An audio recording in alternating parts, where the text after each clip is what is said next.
हनुमान चालीसा क्या है कि गोस्वामी तुलसीदास जी महाराज के द्वारा राम जी और हनुमान जी को समर्पित है। हनुमान जी महाराज के लिए गोस्वामी तुलसीदास जी महाराज ने हनुमान चालीसा लिखी है और हनुमान जी की कृपा से लिखी है। इसलिए जो सतबार पाठ कर कोई छूट ही बंदी महासुख होई, जो यह पढ़े हनुमान चालीसा होई सिद्ध साखी गौरी सा। स्पष्ट कर दिया है कि जो भी हनुमान चालीसा श्रद्धा से भाव से पढ़ेगा सिद्धि उसको मिलेगी।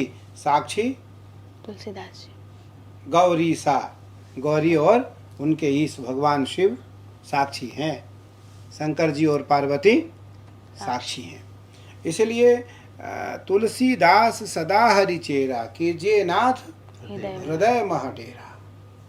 कभी जीवन में तुलसीदास जी ने वहाँ लिखा हो तो तुलसीदास जी के द्वारा लिखी गई है, क्योंकि हमने तो हनुमान चालीसा को लिखा नहीं, इसलिए हम अपना नाम वहाँ कभी जीवन में ऐड नहीं कर सकते हैं। हम केवल मानसिक प्रवृत्ति रख सकते हैं। जो सतबार पाठ कर कोई छूटहि बंदी महासुख होई, जो यह पढ़े हनुमान चालीसा होई सिद्ध साखी गौरी सा। तुलसीदास सदा हरि चेरा कीजिए नाथ हृदय मह डेरा। पवन तनय संकट हरण मंगल मूर्ति रूप राम लखन सीता सहित हृदय बसऊं सुर भूप। अब हनुमान जी महाराज के लिए गोस्वामी जी ने वहाँ लिखा, गुरु जी को ध्यान में रख करके, कि श्री गुरु चरण सरोज रज निज मन मुकुर सुधारी।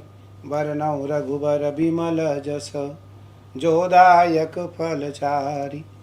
बुद्धिहीन तनु जानिके सुमिरौ पवन कुमार।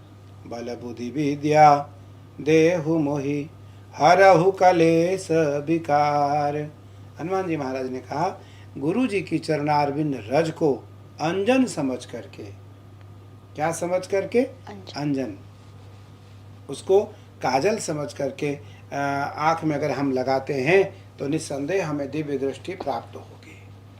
श्री गुरु चरण सरोज रज,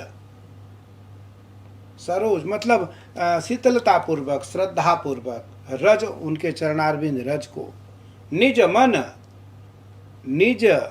मन से अर्थात अपने मन से उस रज को अंजन के रूप में यदि हम आँख में लगाते हैं तो मुझे दिव्य दृष्टि मिलेगी। सरोज रज निज मन मुकुर सुधारी।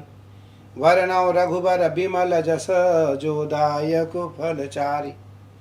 धर्म अर्थ काम और मोक्ष, इन चारों चीज़ों की प्राप्ति होगी। इसलिए मैं तुम्हारे माध्यम से, क्योंकि तुम्हारा सवाल बहुत अच्छा है, मैं कहना चाहूँगा कि गोस्वामी तुलसीदास जी की लिखी हुई, गोस्वामी तुलसीदास जी के द्वारा लिखी हुई रामचरितमानस और अन्य कवितावली, अन्य विनय पत्रिका, अन्य सारे ग्रंथ और हनुमान चालीसा हनुमान जी को, राम जी को समर्पित है, बाबा विश्वनाथ को समर्पित है। तो इसलिए उस रामचरितमानस में और गोस्वामी तुलसीदास कृत जितने भी ग्रंथ हैं उसमें से कोई कमी कोई ना निकाले। तुलसीदास जी ने कोई ग्रंथ नहीं लिखा, सारे ग्रंथ हनुमान जी की और राम जी की प्रेरणा से लिखी गई है, इसलिए उसमें कोई त्रुटि कभी जीवन में नहीं हो सकती है। इसलिए उसमें कोई संशोधन करने की बात न करें। इसलिए क्योंकि हनुमान जी महाराज बार बार गोस्वामी तुलसीदास जी को प्रेरणा देते हैं, प्रेरित करते हैं। राम जी दर्शन देते हैं हनुमान जी की कृपा से, और हनुमान जी के माध्यम से चित्रकूट के घाट पर भई संतन की भीड़, तुलसीदास चंदन घिसे तिलक देत रघुवीर। तो इसलिए हनुमान जी महाराज की कृपा से, हनुमान जी महाराज के कारण गोस्वामी तुलसीदास जी महाराज को राम जी का दर्शन समय समय पर होता रहा है। इसलिए हनुमान चालीसा से किसी प्रकार की कोई शब्द ना जोड़ने की आवश्यकता है, उसमें ना निकालने की आवश्यकता है। वो